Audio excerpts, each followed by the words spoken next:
the second season of Loki promises to be the real madness of the multiverse.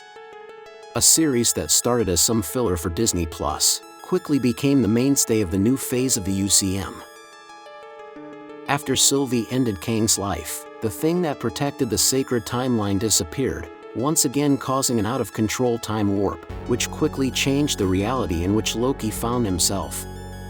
Now Kang the Conqueror has dominated the timeline where the TVA is located, and the work of the one who remains, i.e. Kang the Protector, has been destroyed. In recent leaks of Loki Season 2, we can see how the uncontrolled timelines have caused Loki to travel between realities. And this will pave the way for the arrival of one of the most powerful Avengers, the only person who could currently help Loki: Doctor Strange.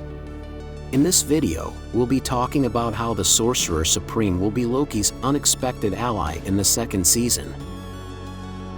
And if you want to know everything about the UCM multiverse, especially everything related to Loki, don't forget to subscribe to this channel, because we will be uploading videos every day. Welcome to the Oasis Geek. This theory about the arrival of the Sorcerer Supreme is born from a problem that Loki is experiencing in the leaked preview of the second season.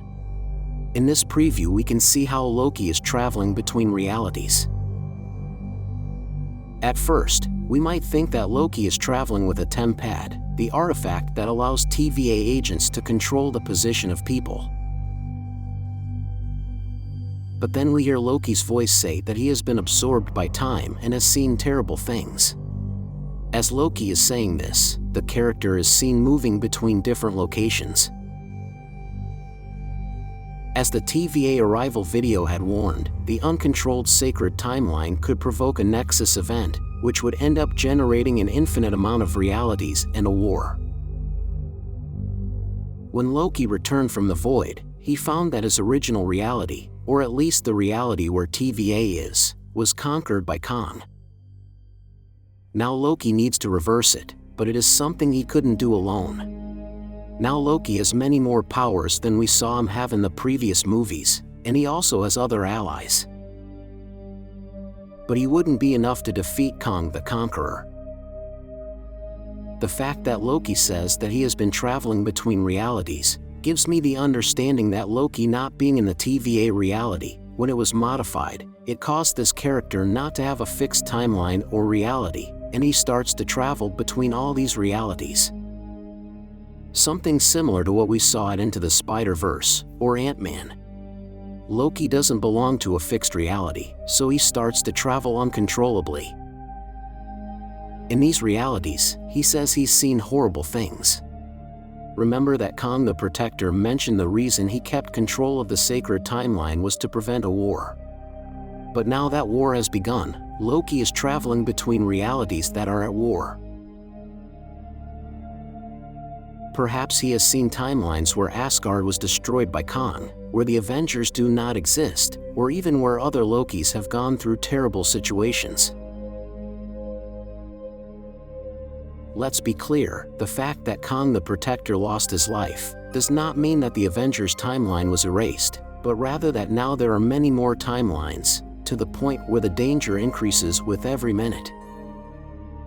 There is no longer a person who will put a stop to the dangers of other timelines. Kang the Conqueror is so dangerous, because for him to win, he not only had to beat the Avengers, or the protectors of his timeline, but he has beaten and destroyed an infinite number of timelines. However, Loki needs the help of other people to face Kang the Conqueror. Here is where we could see how Loki begins the search for his brother Thor, and of course the Avengers. The people who already defeated him once, and who could be good allies to face the threat. With the Scarlet Witch out of the picture for the time being, the person with enough experience to help Loki would be the major sorcerer, Doctor Strange. But how does the Doctor's story connect to Loki? In the Doctor Strange and the Multiverse of Madness movie, we saw how the sorcerer traveled between different realities.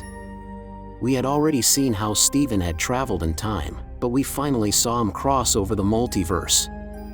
This means that the Doctor now has experience traveling through time and between realities. At the end of the Multiverse of Madness, we saw how the Doctor acquired a third eye. This is the physical manifestation of Agamotto's eye. According to the comics, this third eye grants the Doctor several abilities. First, it has the ability to see beyond illusions, and most importantly, it has been used to open portals to other realities. Although it could be seen as a curse by some, actually the Eye of Agamotto is a positive thing. It is no coincidence that such an important trait given to the Doctor occurs after the sacred line was broken. This means that the only person who would currently be able to see between realities, and beyond Kang's illusions, would be the Sorcerer Supreme. Understanding this, the only person who could help Loki would be Doctor Strange. Now we know that also the Avengers movie, Secret War, is on the way, and possibly we won't see such a direct confrontation with Kang during Loki's second season. But it is possible that Loki is dedicated to creating a team to confront him, something similar to what happened in the Multiverse of Madness, or in the What If, where a team was created to confront Ultron and prevent him from taking control of the multiverse. Therefore, the most logical thing that will happen in this season of Loki, it's that we will be shown all the damage caused by Kang the Conqueror in all timelines, and how Kang will now try to conquer the main timeline of the Avengers, resulting in a meeting between Loki and Doctor Strange, possibly in the last episode of the series, which will open the door to future movies. Loki could go from being the first official villain of the UCM, to becoming the leader of the new team against the fight in the multiverse. Loki could replace Kang the Protector, and be the one to restore the sacred timeline. In the next videos, I'll talk about what would be the perfect team to face Kang. But in the meantime, tell me what are your thoughts. Do you think like me that we will see Doctor Strange at the end of Loki Season 2? What do you think will happen in the future? And for more videos about the entire UCM multiverse, don't forget to subscribe to this channel. You're on the Oasis Geek.